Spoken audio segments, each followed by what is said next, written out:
And good Tuesday morning, everyone. Hope everyone's having a good week so far. I know next week here in Houston, we have Comic Palooza. Hope to be seeing many of y'all there. But today we are here with Karin Melberg Schwier, and we're going to be talking about her books and also probably how she got started. Because I did read that you got started at a young age, where I think you were still in high school and you were doing work for the paper. Mm-hmm. Yeah, it was a small weekly newspaper in northern Alberta. I was still going to high school and had always loved writing, and I guess was kind of snoopy, so they decided to give me a job as a reporter, and I just continued on with that after graduation, and sort of have been writing ever since. Now, is this something that you applied for, or did you write something that they saw that they liked? Well, my first job when I was still in high school was a teller at the local grocery store, and I just could not balance a till. So the manager said, I think we need to get you another job. And he went and talked to the publisher of the newspaper and said, can you please give her something to do that doesn't involve math? So my career was launched by that arrangement. So it helps not doing good at math. I guess so. So what really inspired you to really get into writing? I was always a big reader. My dad was a voracious reader and still is at 95. Always had books around the house. I just remember picking something out of his bookcase when I was a kid and just being transported to, I don't remember the title now. He had a lot of Isaac Asimov and a bunch of science fiction stuff. And I was always particularly drawn to kind of prairie historical fiction. And, ultimately that's what my first novel ended up being. But always just really enjoyed writing all the way through school. And I'm still a reader. I think you have to be a decent writer. So it's just always something that I've really been attracted to. And you have a book, definitely have several books out, I think 6 of them, along with children's books that work with disabilities. Yeah. What got you started with working with the disabilities? Well, I had moved around a bit. Went to New Zealand, worked on a farm, came back, and had a job at a local newspaper. Ended up applying for a job in communications at an advocacy organization for people with intellectual disabilities, and that was 1982, and I was with them for just about 27 years. And so got to know a lot of people with disabilities, their families, and just I always kind of thought that if I could help people have a bit of a voice, and especially people who aren't always listened to or believed, that I could maybe help out a little bit there. Oh, that's very good. Not a lot of people will do stuff like that. Well, then I ended up marrying somebody who had 3 kids. I had 2 cats that I brought in, and he brought 3 kids. And our oldest, Jim, has Down syndrome. So all that initial exposure to people with disabilities kind of was my training ground to be a parent. So basically 5 kids. Yeah. Yeah, we're on about the third iteration of the cats, but we've still got the same 3 kids. Well, that would be kind of bad if you replace the kids every so many years. Yeah. We've just added grandkids as we've gone. Yeah, forget the kids. We now have grandkids. And I know what that's like, and it is very true. Yeah. Sorry, son. He's not watching. It's okay. You never know. Be the one time he pulled up. Yeah. So let's talk about your book. I think you actually have a copy of it next to I you. do. I'm going to hold it up so you can have a look. It was first published in 2020 and sold out the first couple of editions or first couple of printings, and then Shadowpaw Press picked it up and just re-released it last month. So it's Yeah. getting a nice new readership. Oh, nice. Can you tell us a little bit about it without giving away any spoilers? Well, it is a piece of historical prairie fiction. My sort of the thing that I'd always been kind of attracted to. It kind of revolves around a farm family in the 1920s in rural Saskatchewan. Guy comes out to homestead, brings a city wife from Toronto. They have their first child is a boy. Everything looks great. Then they have a little girl who the term at the time at that time was she was feeble-minded. I created the character to have Down syndrome. So it kind of plunges the mom back into kind of a dark secret that she has kept from her husband. And it's sort of, has a definite strain on their relationship. And as the child grows up, there's a pretty significant tragedy, a betrayal by a neighboring farmer that kind of spins everything out of control. And ultimately, it's how the dad and the daughter, continue on with their lives. Oh, that's going to be a lot of research going back to the pioneer days. Well, So, yeah. I was going to say, tell us about that type of research and how that got you more intrigued with the story. Well, I mean, I was lucky that I grew up on a farm until I was 10. We had a farm just outside of Seattle. And then we moved to Canada and moved up to a tiny, tiny little isolated town in northern BC near the Yukon border. And there was no running water. We had an outhouse. We had severe winters, wood stoves. You had to chop wood. I mean, all that kind of pioneering stuff.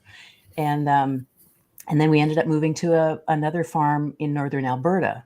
So I milked cows and cranked the cream separator, did all that kind of thing. So I had that kind of real life experience that I could include in the book. But I also used a series of interviews that I had done when I worked for that weekly newspaper back in high school. I had done a series of interviews about homesteaders in the Peace River area of that province. So I had a collection of about 25 that would appear fairly regularly in the newspaper, and people really responded to them. So we ended up creating a book, and I just interviewed these old timers about what life was like, and so I still have that book, and I really dug into that for a lot of the description, a lot of the setting, motivations for characters. So that was, I kind of had all my ducks in a row to start on this novel. Well, Cliff asked, why did you move to Canada? No running water and severe winters. Well, remember, not all of Canada's like that.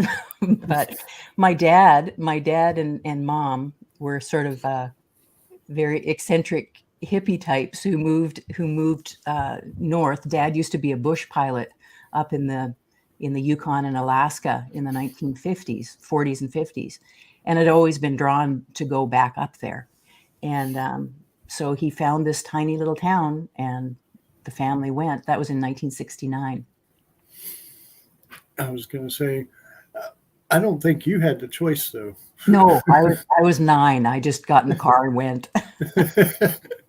But it was pretty cool because where we bought an old gold rush era hardware store that was right on the lake, and it needed a lot of work, but it just had a wood cook stove, that kind of thing.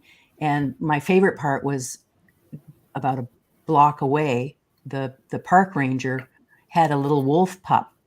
So the wolf pup used to break his chain and come over to visit, and Mom would feed him ice cream.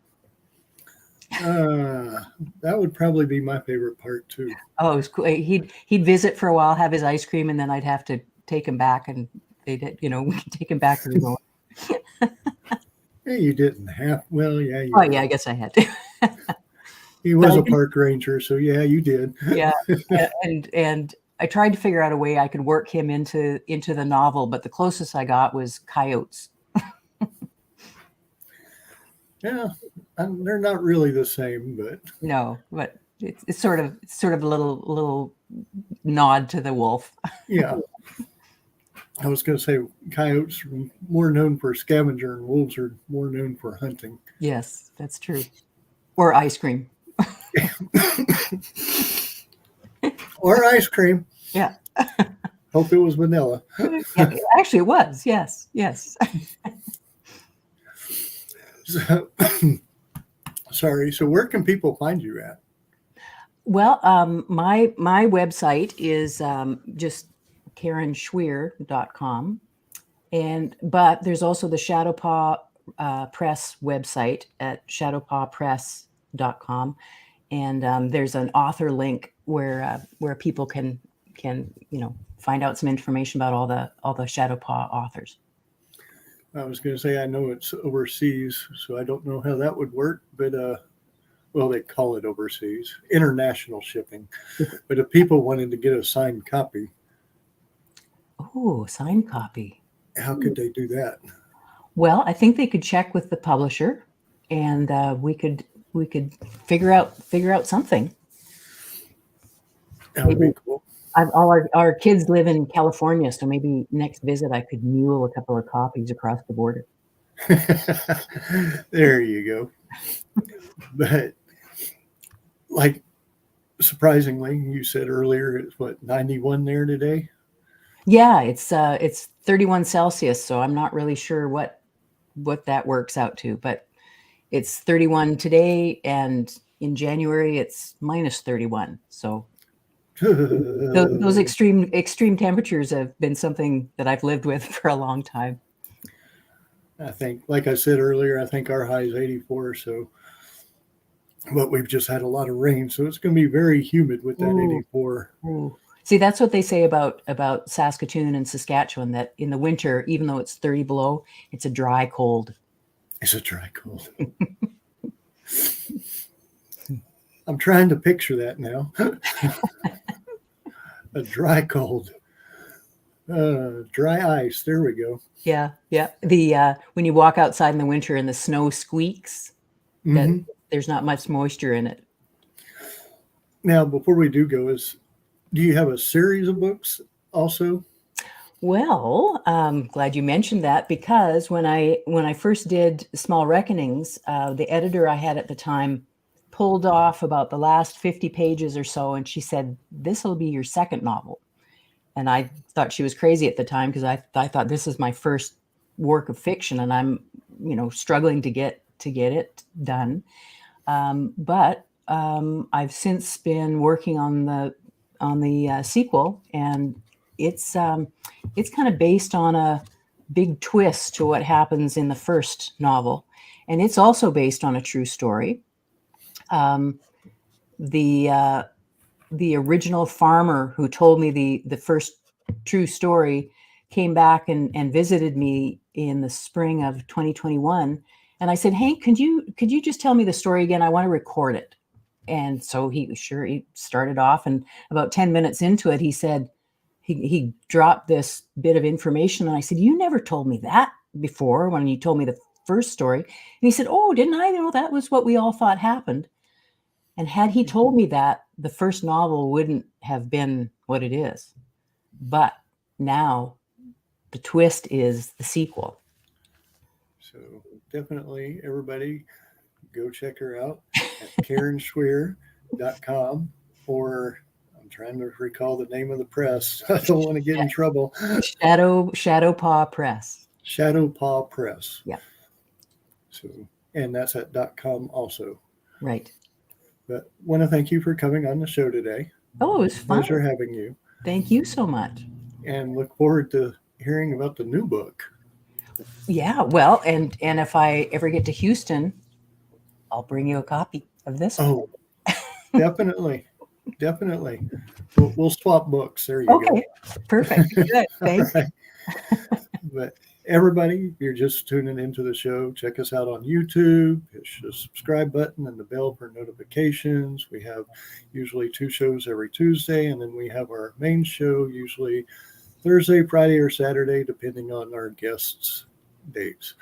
But we will see you this at noon, and we will see you on Thursday, and we'll be talking with Cadabricon. Until then, everyone,